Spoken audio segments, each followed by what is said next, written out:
J'ai empoisonné le champagne de mon beau-frère la nuit de sa lune de miel, et pendant qu'il convulsionnait sur le sol de marbre de leur suite à l'hôtel Ritz, j'ai souri pour la première fois depuis des années. Personne ne m'a vu entrer, personne ne m'a entendu murmurer « c'est pour elle » en versant la dose fatale. Et pourtant, ce geste n'était que le début d'une vengeance qui allait fissurer les fondations mêmes de notre famille parisienne. Ma sœur, Élise, la parfaite, l'intouchable, avait volé ma vie entière. Mon amour, mon avenir, ma réputation, et maintenant, le monde entier allait payer pour son silence complice. Paris, cette ville des lumières éternelles, s'étendait sous mes pieds comme un tapis de mensonges scintillant lorsque j'ai appris la nouvelle. J'étais dans mon petit appartement du Marais, entouré de piles de manuscrits inachevés. J'écrivais des romans policiers que personne ne lisait, des histoires de trahison anodines comparées à la mienne. Le téléphone a sonné à minuit, un numéro inconnu.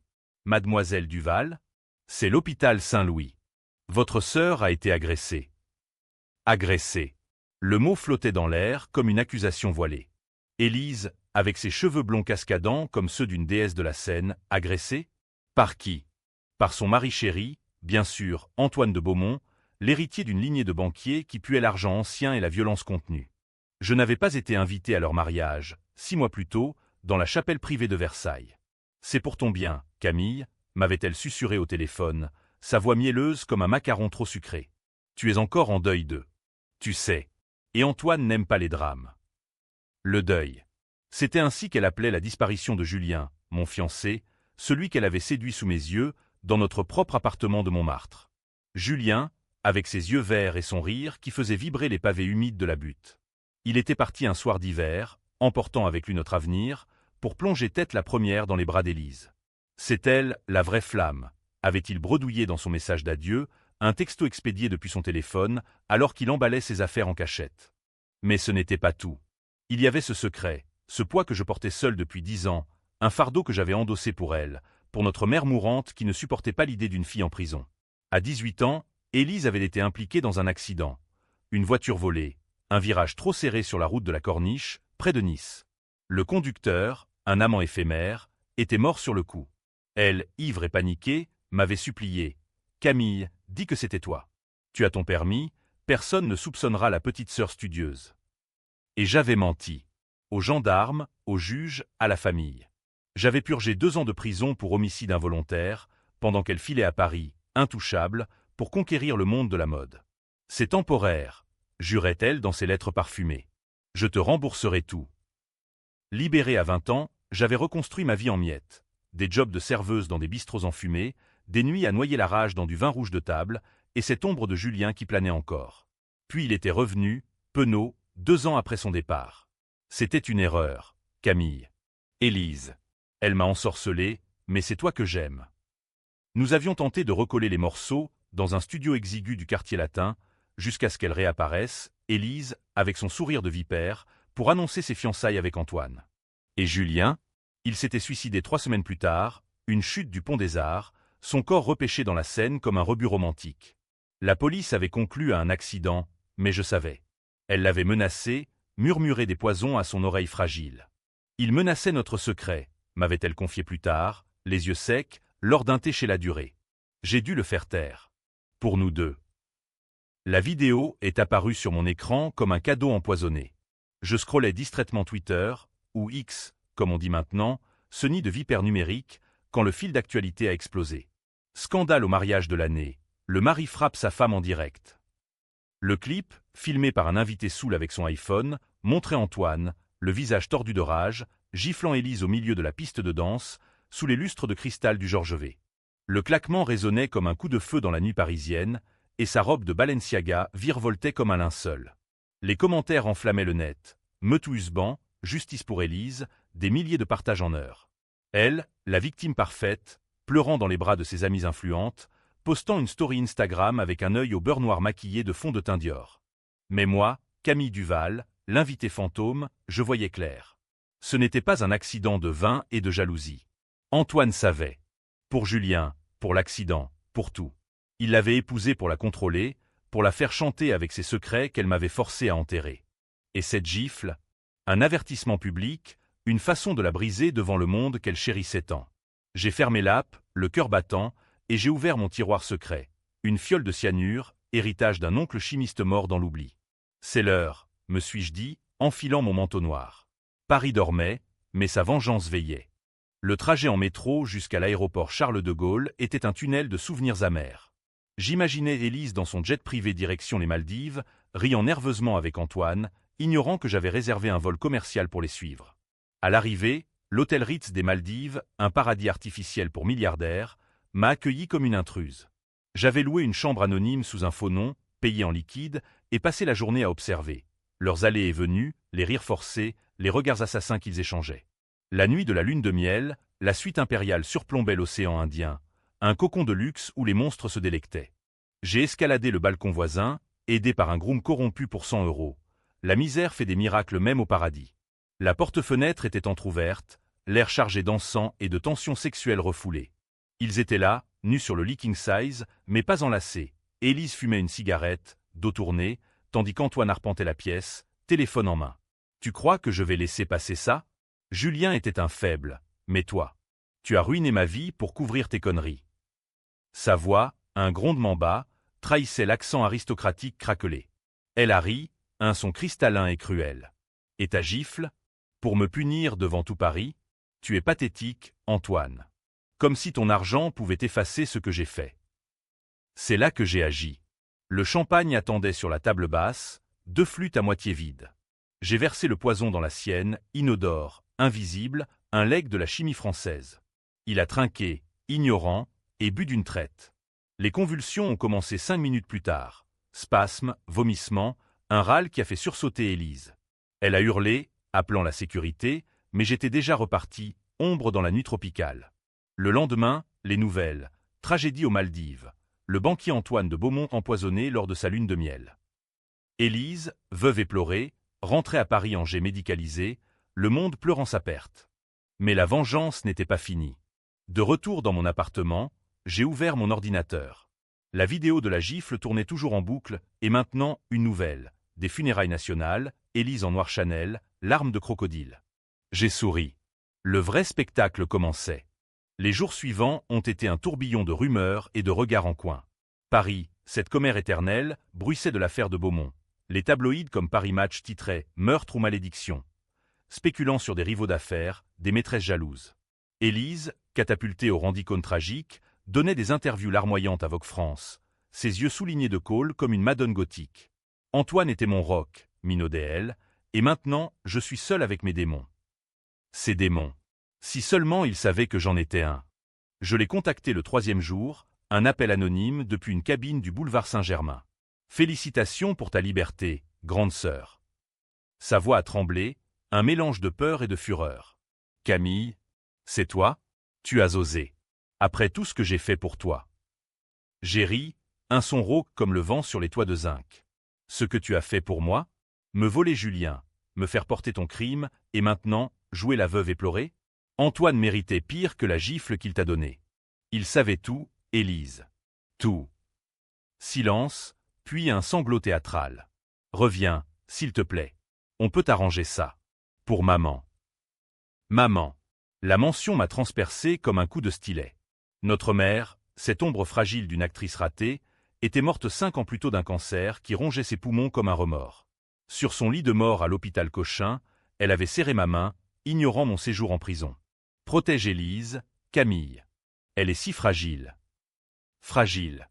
Le mot me hantait, un mantra de soumission. Mais plus maintenant.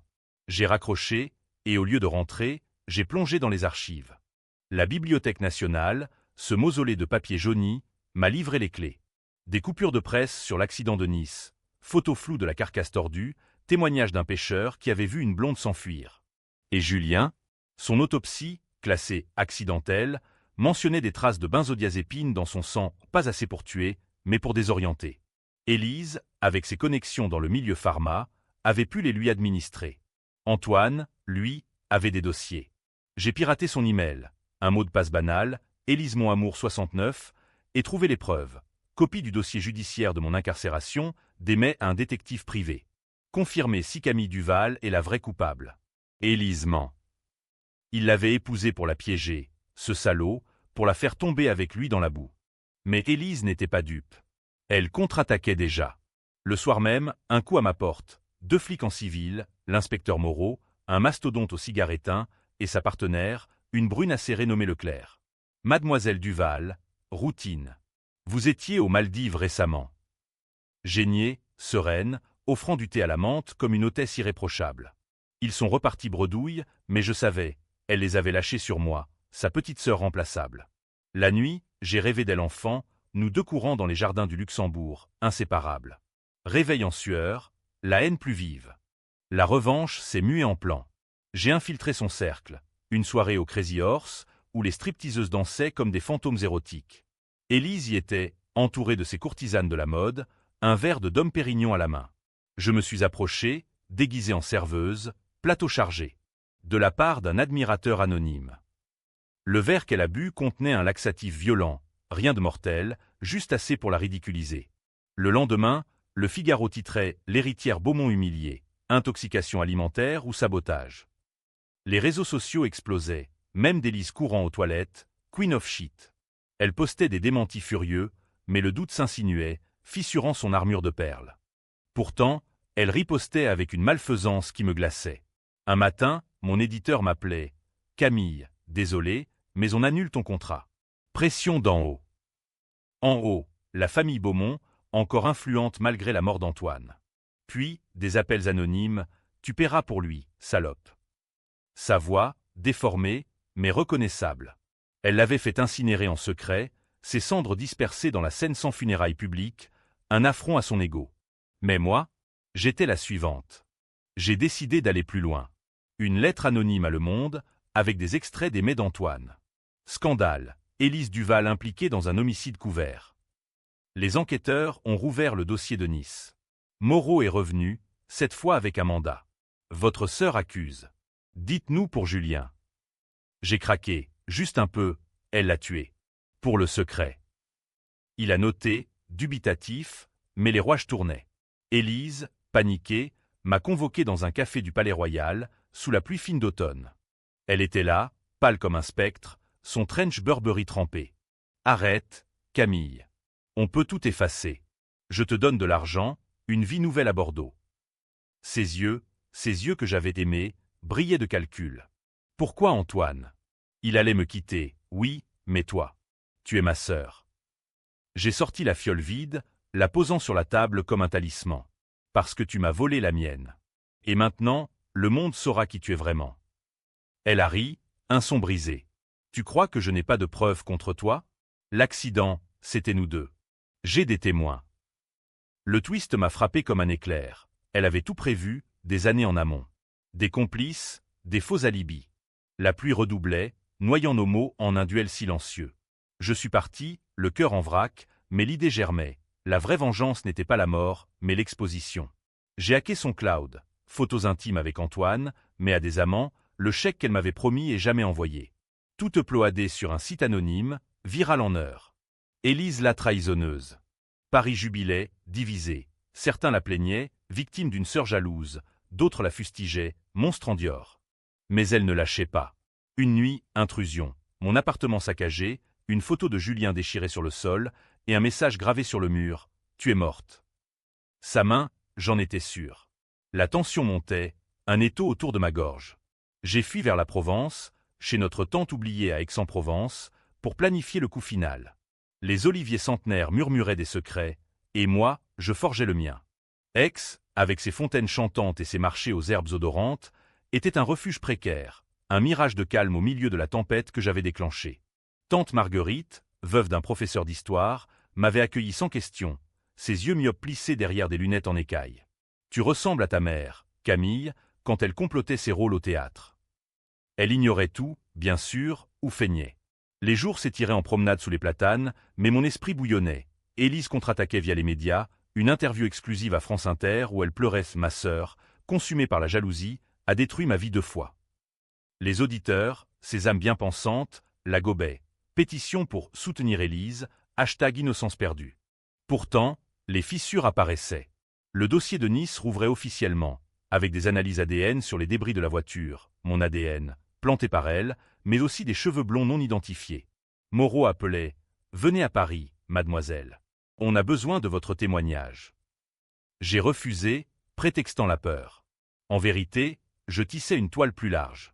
Contactant un journaliste freelance, un certain Laurent, ex-amant d'Élise que j'avais débusqué sur LinkedIn, je lui ai livré les munitions, enregistrement de nos appels, où sa voix suave avouait le chantage à Julien. Il allait parler à Antoine. Je l'ai calmé avec des pilules. Un accident comme le mien. Laurent, un quinquagénaire au cynisme parisien, a mordu à l'hameçon. C'est du lourd, Duval. Mais si c'est un piège. Rendez-vous dans un bistrot d'Avignon, sous les remparts médiévaux. Il est arrivé en Vespa, casquette en cuir, l'air d'un détective de polar. J'ai tout déballé, l'accident, la prison, Julien, le poison. Ses yeux s'écarquillaient. Putain, c'est du Zola revisité. Élise comme Nana, destructrice fatale. Il a promis un article choc pour Libération, mais exigeait une preuve irréfutable. Je lui ai donné la fiole vide, analysée en labo discret, résidu de cyanure matching le sang d'Antoine. L'article est sorti un mardi, titré « La veuve noire de Paris, secret d'une famille maudite ». Photo d'Élise floutée, extrait d'audio, mon témoignage anonyme. Le web a implosé, forum Reddit en feu, avec des threads Team Camille vs Team Élise, accusation de fake news de ses fans. Elle a riposté par avocat, plainte pour diffamation, perquisition chez moi, mais j'étais à Aix, riant devant les infos. Tante Marguerite, sentant le vent tourner, m'a glissé un dossier jauni, lettre de maman à Élise, post-prison. Ma chérie, ne laisse pas Camille porter tout. C'était ton erreur. Maman savait? Le choc m'a plié en deux, vomissant sous les lauriers roses. Élise a frappé bas. Une nuit, Laurent m'appelait, voix paniquée. Ils m'ont tu, Camille. Des types en noir, message, arrête ou ta sœur paie. Paie? Elle se victimisait encore. J'ai compris. Elle jouait sur deux tableaux, menaçant de tout révéler sur moi pour me forcer à capituler. Fuite vers Marseille, le vieux port bruissant de marins et de secrets. Là, j'ai rencontré un contact, un ex-flic corrompu, payé pour fouiller les caméras du Ritz-Maldives. Images granuleuses, moi, escaladant, versant le poison. Mais aussi Élise, seule après, fouillant les poches d'Antoine, extrayant une clé USB. Elle savait, ou soupçonnait. La Garce avait tout vu. Le plan B, l'exposer publiquement. J'ai organisé une conférence de presse clandestine dans un entrepôt désaffecté de la Joliette, invitant journalistes underground et influenceurs anti-MeToo. Vêtu d'une perruque rousse et d'un tailleur anonyme, j'ai pris le micro. Je suis Camille Duval, et ma sœur a volé ma vie. Voici les preuves. Projection, mais, audio, vidéo. La foule hurlait, flash crépitant comme des coups de feu. Mais au milieu, un twist, un homme en trench, envoyé par elle, a surgi avec un flingue. Pour Élise, a-t-il grogné. Chaos, je me suis jeté au sol, un coup part, effleurant mon épaule. Sang, hurlement, fuite en taxi vers l'autoroute. Blessé, pensé dans une clinique clandestine, j'ai juré, fini la demi-mesure. Retour à Paris, sous le couvert de la nuit, train de nuit depuis Marseille. La ville m'accueillit par une averse torrentielle, reluisante comme des serpents. J'ai squatté l'appartement de Julien, inchangé depuis sa mort, proprio indulgent pour un loyer fantôme. Là, entre ses livres jaunis et ses vinyles de Brassens, j'ai comploté le cœur de la bête. Une confrontation finale chez elle, dans son hôtel particulier du 16e arrondissement, face à la tour Eiffel qui clignotait comme un œil moqueur. Elle m'attendait, porte ouverte, en robe de chambre de soie, un verre de cognac à la main. Entre, petite sœur. On savait que tu viendrais. La pièce puait le luxe rance, tapis persan, tableau de monnaie volé à la famille. Elle s'est affalée sur le canapé, jambes croisées. Antoine était un porc. La gifle, justifiée. Mais le poison, c'était toi, avoue. J'ai sorti la clé USB, volée sur son cadavre via le contact marseillais. Regarde ça d'abord. Fichier, son aveu enregistré par Antoine, caché dans un cloud sécurisé. J'ai tué Julien. Pour notre secret. Et Camille paiera si tu parles. Son visage s'est décomposé, un masque de cire fondant. Comment? Il te filait. Pour te protéger, ou te détruire. Peu importe. Tu es finie, Élise. Elle a bondi, ongles enfoncés dans mon bras. Et toi? La prison pour moi? Tu es complice. Lutte, verre brisé, sang sur le tapis. J'ai plaqué sa tête contre le sol, fiole imaginaire à la gorge. Pas cette fois. J'appelle les flics. Téléphone en main, 17 composés. Mais elle a murmuré. Attends. Un deal. Je plaide coupable pour Julien, toi pour l'accident. On partage. Partage. Le mot résonnait comme une trahison ultime. J'ai hésité, le monde extérieur hurlant via la fenêtre. Sirène, pluie, la voix de Paris.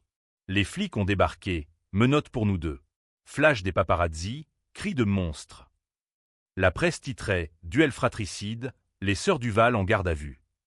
Le public se divisait, justice pour les deux, ou Camille héroïne.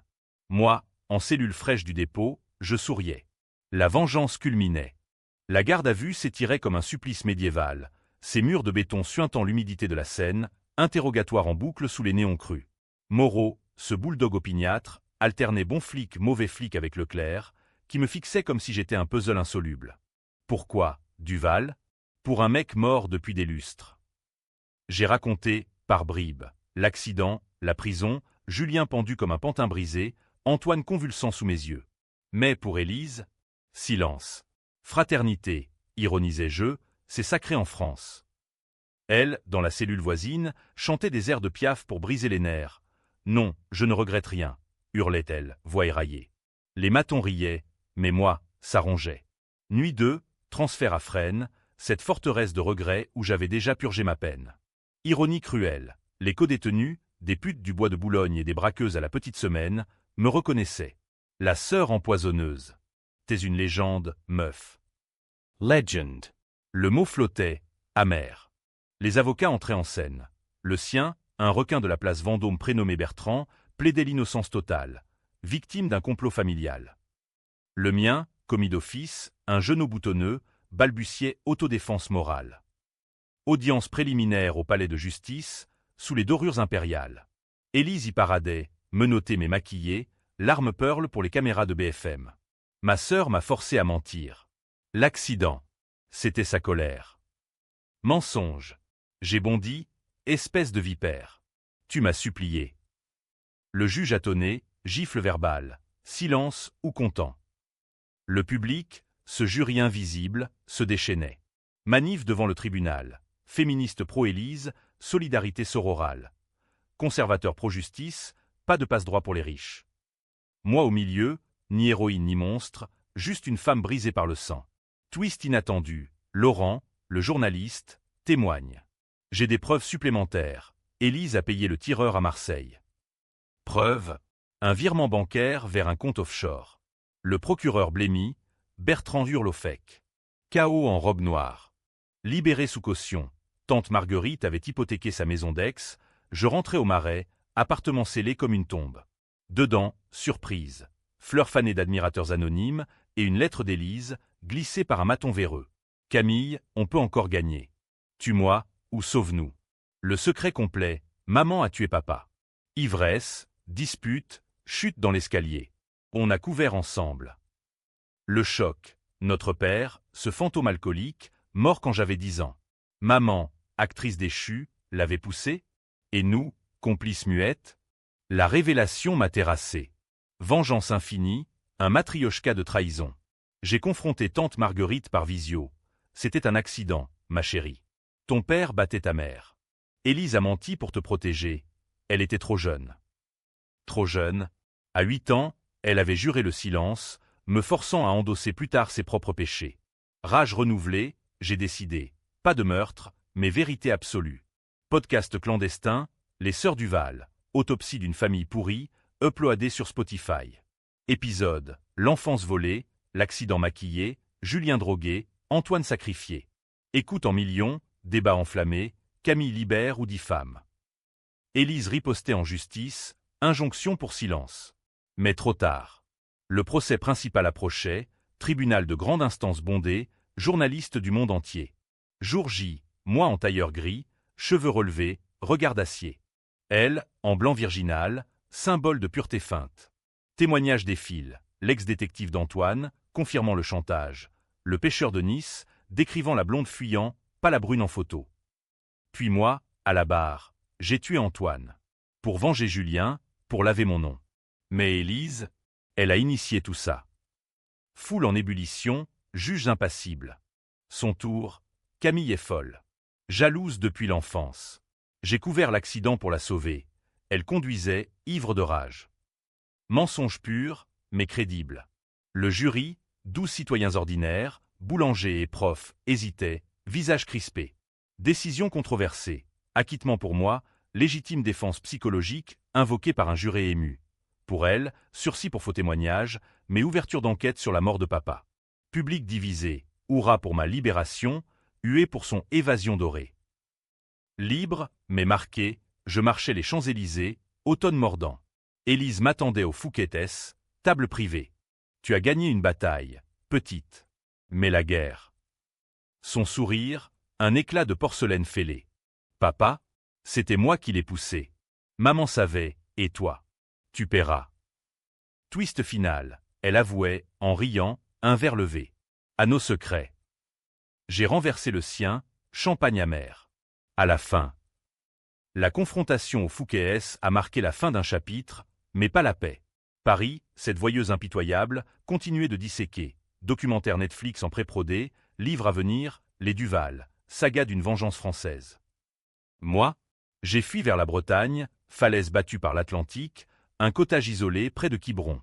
Là, les vagues hurlaient mes silences, et j'écrivais enfin, non plus des polars fictifs, mais ma vérité, un roman-témoignage intitulé Venin fraternel. Édité par un petit label indépendant, il grimpa aux listes du Figaro, malgré les procès en diffamation d'Élise.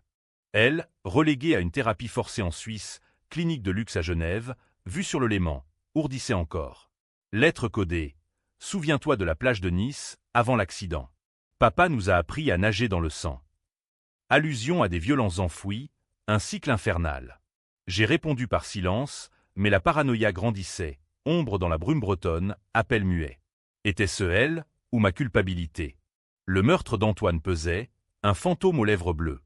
Twist ultime, 6 mois plus tard, un paquet anonyme, DVD sans étiquette. Images floues, notre enfance, filmée par papa sur un caméscope VHS. Scènes idylliques, pique-nique au bois de Vincennes, entrecoupées de cris. Lui ivre, frappant maman, nous, Élise et moi, cachés sous les tables, jurant jamais comme lui. Puis, la nuit fatidique, escalier sombre, dispute, sa chute. Pas Élise, pas maman, un accident pur, corps massif roulant comme un tonneau. Mais la voix off, celle d'Élise enfant, je l'ai poussée, Camille. Pour te protéger. Tu pleurais si fort. Protection? Mensonge fondateur. Le DVD se terminait par une note. Maintenant, tu sais. Finissons en. Rejoins-moi à Versailles, chapelle du mariage. Piège ou rédemption. J'ai conduit, nuit d'hiver, autoroute déserte, phare creusant l'obscurité. Versailles dormait, palais fantôme sous la lune. La chapelle, porte entr'ouverte, bougie vacillante. Élise là, en robe de mariée jaunie, voile tachée de vin rouge. Camille. La boucle est bouclée. Elle tenait un revolver, ancien, calibre 38, héritage paternel. Antoine l'avait trouvé, dans ses fouilles. Il allait tout révéler. Mon cœur cognait. Pourquoi moi? Pourquoi tout voler? L'arme, enfin vraie. Parce que tu étais la forte. La survivante de la prison. Moi, fragile, comme maman disait. Julien. Il t'aimait vraiment. Je l'ai pris pour te tester. Et l'accident? J'ai conduit, oui, mais papa était au volant. J'ai menti pour nous libérer. Aveu en cascade. Papa abusait d'elle, nuit d'horreur. Maman couvrait. Moi, ignorante, endossée par loyauté aveugle. Le revolver tremblait. Tue-moi ou pardonne. Décision controversée. J'ai pris l'arme, pressé la détente. Clic, chambre vide. Pas de sang de plus. Elle s'effondra, sanglots déchirants. Appel aux flics, autodénonciation mutuelle. Procès final, printemps fleuri, salle comble. Témoignage. Psy d'Élise, diagnostiquant trauma transgénérationnel, moi, plaidant compassion. Verdict. Thérapie conjointe, sursis général, restitution symbolique, fondation pour victimes d'inceste. Le public débattait, happy end walk ou complaisance bourgeoise. Nous, sortis libres, avons fui à Nice, plage originelle. Sable froid, vague murmurant pardon. Sœur pour toujours, demanda-t-elle. J'ai hoché la tête, mais intérieurement, la vengeance n'oublie pas. Elle coule dans les veines, comme un poison lent. Paris, au loin, scintillait, lumière de mensonge ou d'espoir. Moi, Camille, je choisis l'ambiguïté. Fin ou nouveau chapitre. Épilogue. 1 an plus tard, mon livre traduit en 10 langues, Élise en retrait, consultant anonyme. Nous nous écrivons, carte postale neutre. Mais parfois, dans le miroir, je vois son ombre en moi. La gifle virale? Oublié. Notre vraie histoire. Un roman français, UAM, sans vainqueur.